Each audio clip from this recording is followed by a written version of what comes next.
Le 18 août prochain sort le livre Goldman. Écrit par le professeur d'histoire Yvan Jablonka, l'ouvrage raconte la carrière de Jean-Jacques Goldman. Carrière que le chanteur a arrêtée en 2016, année où il a pris sa retraite.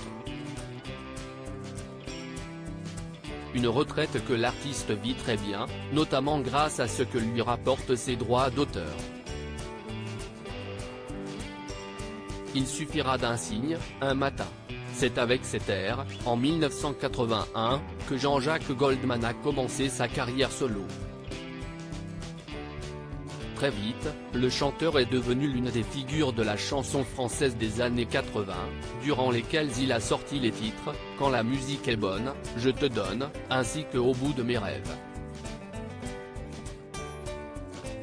Des singles qui ont été suivis par de nombreux autres tubes, que chantent aujourd'hui plusieurs générations de Françaises et de Français.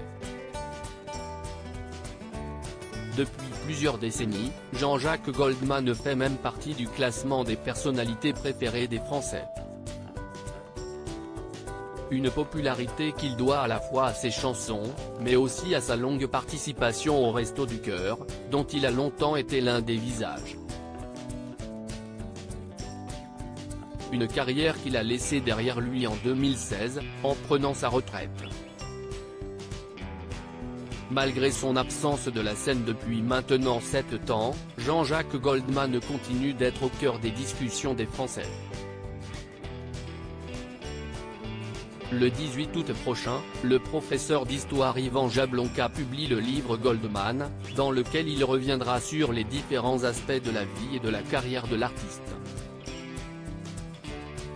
Le troisième plus gros vendeur d'albums français depuis son retrait de la vie médiatique, et la sortie de son dernier album il y a 22 ans, Chanson pour les pieds, Jean-Jacques Goldman continue malgré tout de toucher beaucoup d'argent pour ses compositions.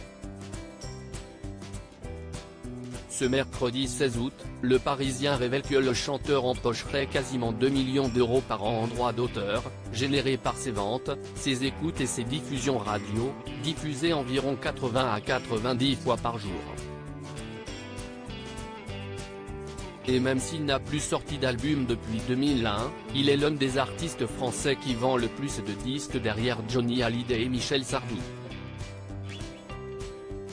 Si est sa chance.